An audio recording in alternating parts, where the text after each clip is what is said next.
Hey there guys, welcome back to my channel, Crafty Concepts with Erin. I have a scrapbook layout for you today. I pulled just kind of a mishmash collection of scraps from my stash, and I'm going to scrapbook my son's 17th birthday. These were taken last May, and he didn't want a big fancy party, but I couldn't resist and had to make him a cake, and we sang him happy birthday at home.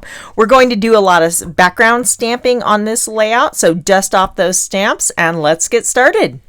I always like to adhere my base layer to my VersaMat. This just keeps it from shifting around. These are just removable glue dots that I get on Amazon. They're very handy, and this is pretty much what I use them for. They come in handy for a few other applications as well. Now, like I said, these are scraps from my stash, so they were already cut. This piece here is 6 by 12, and then this one is 5 by 12. So I'm kind of thinking I'm going to do just a little paper layering like this. I want that red line to show. And then my photos are going to go kind of in this orientation here, but I definitely need to mat those. I cut a couple sapphire blue cardstock mats here, and that's going to look good. So before I adhere those, I'm going to take a nail file and rough up the edges of these. This gives it kind of this textured, kind of grungy look, which is absolutely perfect for teenage boy layouts. So definitely an easy way to bring in that grunge factor, and it just adds one more visual layer to the mat. So I'll go ahead and do those both off camera. I'm going to use a little tape runner to adhere my photos to these mats. So we'll just put a little on the back here and line those up. So we have a nice little sapphire blue margin. And then, I did not want to put adhesive on the back of that yet. I'm not ready to adhere it down. So that's okay. I can flip it over and grab my adhesive remover. If you guys don't have one of these in your craft room, it's a lifesaver. Look at that. It just takes it right off. So I'll go ahead and remove the rest of that adhesive until I'm ready to adhere that down to my layout. For my 2 pattern papers, I know I don't want those going all the way to the top, so I'm going to just line them up and eyeball where I want to cut them, and I'll take those over to my paper trimmer. So the star pattern paper is 11.5, and then the one that looks like a Cricut mat is 10.5. I know Katie Weeks said that when I was watching one of her videos. I'm like, oh, it totally does. So I am adhering this pattern paper to the blue one so I can move them as one piece, because we're going to do some ink smushing with the packaging technique to the background. I want to be able to move these easily. So I'm not sure if I want my photos like that, but for now we'll set those off to the side so we can add some color to our background. Now that background pattern paper is from the Smarty Pants collection, and it's like a rainbow lined note paper, which I totally love. I've laid down my all-purpose mat and I'm pressing my sapphire ink onto the surface of the mat. I'm going to add a little bit of water, and then you'll need some type of either acetate or like the little plastic bag here. And we're just going to tap, tap, tap, pick up a little bit. I'm going to blot that off so it's not so much ink. And then we're going to press it down to the paper. This is such a fun and simple technique, and there's no way to go wrong. So just start small. If you add too much water, it will warp your paper. And this isn't cardstock. This is pattern paper, so it's a little bit thinner, but not enough to where it's a problem. But just be mindful of that. You can always add more colors. So we're just kind of building up these areas. It's fun to add multiple colors as well. But for this layout, we're just going to stick with the sapphire. I'm going to bring back in my layers just to get a visual and see if I need to extend that color anywhere. And it looks like I definitely need to do that under the photo here. That's why I had adhered those 2 paper layers together so I can move them back and forth easily. So we'll just pick up more ink. I almost don't have enough on my mat here. And then we're going to extend that color down a little bit lower so it will show beneath the photo. The all-purpose mat's super easy to clean. You just get like a moist paper towel or baby wipe or something like that and just wipe it right up. For my title, I thought it'd be fun to grab my classic alphabet dies. These are a nice and chunky thin cut die, and I'm going to grab the A, the D, and then I need the R. We're going to spell out the word rad. It's a little easier to get those when you pull them out of the sleeves, but I was just being lazy. So we have this gorgeous shiny cardstock that was just on sale. I hope you guys took advantage of that because this stuff is awesome. But I'm going to spell out the word rad, and then we're going to position that right up at the top on the green pattern paper here. We'll overlap the photo just a little bit, and I thought that was a fun title because this boy is definitely rad. Now you pretty much could stop here, add some journaling, and call the layout done, but I'm going to add in some stamping because I love using my stamps and revisiting my collection and just, pulling these images out and customizing my embellishments to go with my layout. So this is one of my go-tos for my boy pages. It was from the Urban collection. Unfortunately, it's no longer available, but it says, "That was so awesome. I stamped that in Sundance."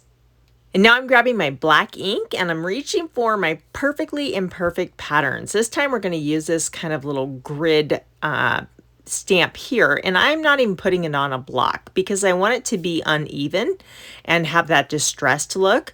So we're going to bump this photo over and just kind of touch that down. I'm going to do first and second generation stamping, and again just barely tapping down bits and pieces of it, just adding some visual texture to the background.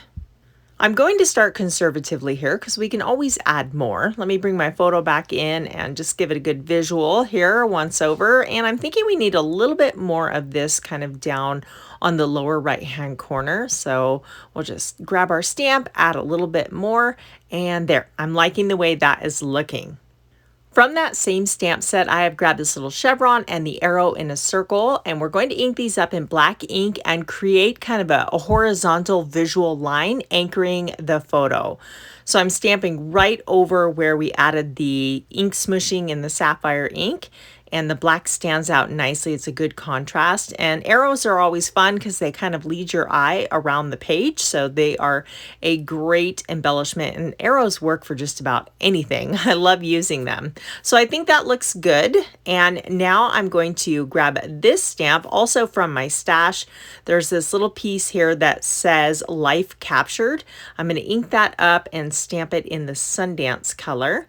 So we'll give that a good press, give it a second to soak into the paper, and that looks good. And these ink colors do lighten when they dry, so that's going to look a lot different here in a moment.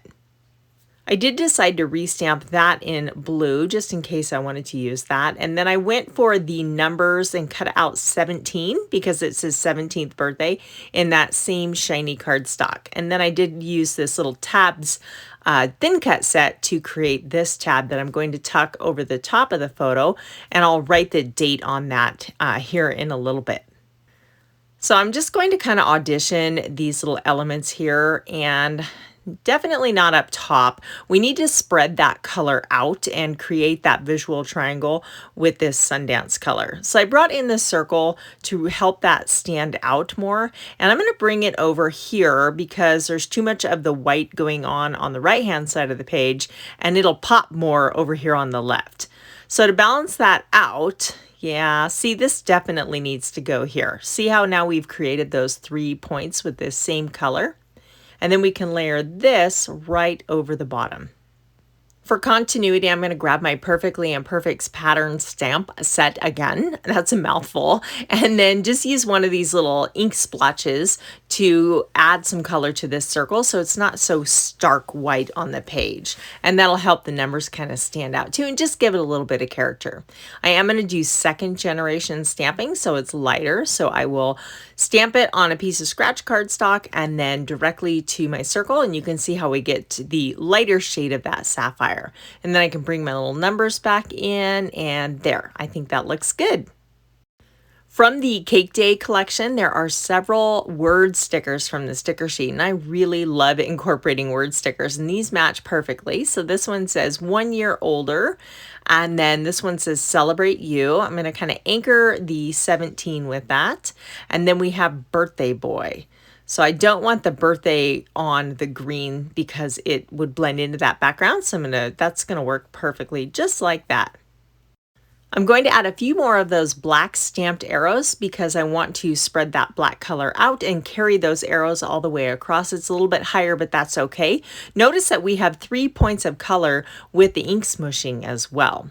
So off camera, I stamped the word awesome right here to have that third element of black. And then I printed my journaling on these Avery shipping label sheets. These are awesome. You just peel off the back. They come in full sheets and then you just cut off what you need. And I run that right through my printer. So I'm going to use the line on the pattern paper to line up my text and grab my Cricut spatula because I want to tuck that underneath my photo just like so. Just take a second to really rub this into the background and adhere your sticker, and that'll get rid of that white haziness so it just looks like it's printed seamlessly right on the pattern paper and really lets that color show through. I want to bring in some additional texture, so I grab my black Acrylic Stars. This is going to bring in more of that black and just like I said, give it some texture, and these Acrylic Stars are really fun. We've got stars on the pattern paper, so it just plays into that really nicely. So I'm just picking through, trying to find, you know, large and small ones, and these are kind of traditional stars. There's different shapes and little bursts in the pack, which is fun to have the variety. So I think those right there, and then maybe one more up top. Those look good there. Since we're focusing on stamping, I grabbed this date stamp also from my stash, and I'm going to stamp out the date. Sometimes I just handwrite it on these tabs, but we're going to use the stamps. So I'm just stamping May of 2021. Let me hold this up so you can get a better look at that stamping. We have so many different stamps working together, and I think it looks cool. I'm really happy with how that turned out. It creates a lot of background interest, and it's just fun to do. If you found this video helpful, I'd love it if you gave me a big thumbs up and share it with your crafty friends. And if you're looking for even more inspiration for boy layouts, then check out this playlist right here, Scrapbooking the Boys. Thanks for watching, and I'll catch you guys in the next video. Bye!